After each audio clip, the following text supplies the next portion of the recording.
Hello friends, बरायबाय Bodo Job Info official YouTube channel दा आसा खालामो नोंथांमोना बयबो मोजाङै दङ दा फाइनाली गोदान official notice release खालामबाय बेनो जाबाय Assam DEE Verification plus Assam Police Physical Test को बिथां हेमन्त बिश्व शर्मा सिमा खोन्थाबाय दा माब्ला गिबियावनो दिनै गोथार बाथौ साननि गाहाम हामलायनाय बयनिसिमबो जासिहरबाय आसा खालामो जाहाथे जिउआव बयनाबो गोजोन फैयो दा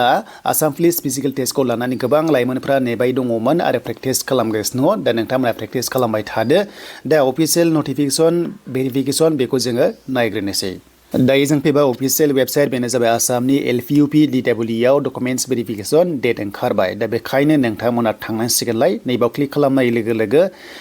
जेराव 4500 पस्टआ दंमोन LP आरो UP लेभेलाव दा बेनिफ्राय खायसे एसे कन्फ्यूज जानो हागौ मानोना फार्स्ट पेजआव नोंथांमोना लिस्टआ गैयाबो जानो हागौ दा जों बे नटिसखौ नायोब्ला बेवहाय जों क्लिक खालामनांगोन आरो क्लिक खालामनाय लोगो लोगो नोंथांमोना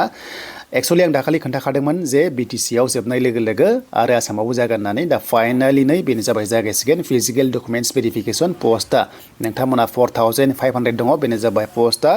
नोंथांमोननि लवार आरो प्राइमारि एबा LP आरो UP लेभेलाव आरो बियो जागायसिगोन 28 निफ्राय जानुवारि बेनिफ्राय 6 फेब्रुवारिसिम आरो बेनो जाबाय ग्राउन्ड फ्लोर हल दङ नै आसाम एग्रिकालचार इउनिभार्सिटि नोंथांमोना बाहाय खानाफोराव थांनानै खालामजानांगोन भेरिफिकेशन बेनिफ्राय फार्स्ट पेजआ 31 जानुवारिसिम जागोन बेखौ बुंदों नोंथांमोना वेबसाइटनिफ्राय डाउनलड खालामनो हागोन अफिशियेल नटिफिकेशन आरो नेक्स्ट सेकेन्ड पेजआ जाबाय 30 जानुवारि उनावहाय जागोन आरो ओके दा बेखिनिखौ बुंदों गासैबो डकुमेन्ट्सखौ लांफाजोब दाना निउसनिया जागोन ना जाया नै बेखौ दा निउसनिफ्राय बेखौ नायबानो जाबाय नोंथांमोनखौ बुंदों जेनाखि इन सार्भिस टिचार दंमोन ना इन सार्भिस बेखौहाय माने लांनो होदों अनलि फर द केन्डिडेट्स होनना बुंदों जेनाखि 18 मान्थ्स डिउरेसन नोंथांमोना लानाय दङ दा बेखिनिखौ एक्सेप्ट खालामगोन बेखौ बुंदों आरो इन सार्भिसनि थाखाय बेखौ बुंदों अके बाखिखौ आं मिन्थिला नोंथांमोना कमेन्ट्स खालामबानो जाबाय दानिया बेक थांनानै जोङो नैबावहाय फिजिकेल डकुमेन्ट्स लिस्टखौ जों नायोब्ला थ' फार्स्ट पेजआ जाहैबाय नै फार्स्ट पेजनि बावहाय लिस्ट दङ गोबांथार लिस्ट दङ बेखौ नायबानो जाबाय नाथाय जुदि बेयाव गैयाबा जिंगा दासि नोंथांमोना सेकेन्ड पेजआव थागोन सेकेन्ड पेजआ 31 जानुवारि उनाव लागोन नालाय 6 फेब्रुवारिसिम जास्ट बावहाय मा होनाया 31 जानुवारिसिम जाय गोग्लैदों बिथांमोना माने दङ आरो दा एग्जाम्पल क'क्राझारना थायाबो जानो हागौ बा BTCना थायाबो जानो हागौ लासै थानो हागौ बेयाव गैयाबा नोंना सेकेन्ड पेजआव थागोन दे आं बेखौ क्लियार खालामबाय दा बेखिनियानो दा बेनिफ्राय नोंथांमोननि BTCनाबो ओंखारखाबाय दा जों एडुकेशन BTC आव जों थाङोबा दा बावहाय जों क्लियार खालामबावगोन दा जों फैबाय नै दा बेनिया 26 जानुवारिनि जिनोखि नोंथांमोना नटिस मोन्दोंमोन बेखौ नायोब्ला थ' नोंथांमोननिया बेनो जाबाय 13 फेब्रुवारिसिम बियो जागायगोन आरो अके BTCना दा बेखायनो डेटखौ गोरोबलायनानै नोंथांमोना थांबानो जाबाय जुदि सेम डेट गोग्लैदोंबा नोंथांमोना एप्लिकेसन होनो हागोन टेनसन गैया एक्सेप्ट जागोन बेखौ एक्सेप्ट खालामखागोन जुदि सेम डेट गोग्लैदोंबा मोनसेयाव थांनो हायाबा जुदि मोननै नोङो पास जादोंबा आरो अके दायो जों फैबाय आसाम पुलिसनि अफिसियेल वेबसाइटआव गोबां जोंनि केन्डिडेट्स फंबाय बिनानावमोना प्रेक्टिस खालामगासिनो दङ दा गिबियावनो मोजां प्रेक्टिस खालामबाय थादो दा नोंथांमोननि फिजिकेल टेस्टआ इलेक्सन सिगां जानाय नंला बेखौ मैया मोनसे गेदारिं जानायाव CMनाव सोरबा सासे माने बिदि सोंनाय नुदोंमोन मिडियायावहाय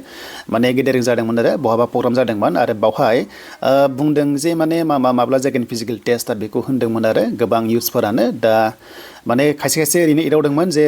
एडभार्टाइज दिहुननायनि उनाव बोसोरनै बोसोरथाम लागोन नामा होननानै दा बेखौ बुंनायाव हेमन्तआ बिथाङा एबा CM सारा एसे जास्ट माने एदावदों आरो गथ'फोरखौ बाट अब्ला माने प्रेक्टिसखौ खालामबाय थानो होदों दा बिथाङा बुंनाय बादिब्ला बेनो जाबाय डिसेम्बराव स' डिसेम्बराव फिजिकेल टेस्टखौ लागोन होननानै बिथाङा बुंदों आरो दा डिसेम्बर बेनिफ्राय जानुवारि आरो फेब्रुवारि बे नेक्स्ट बेखौ लाहरखादो जायखिजाया नोंथांमोना प्रेक्टिसखौ खालामबाय था दाथ'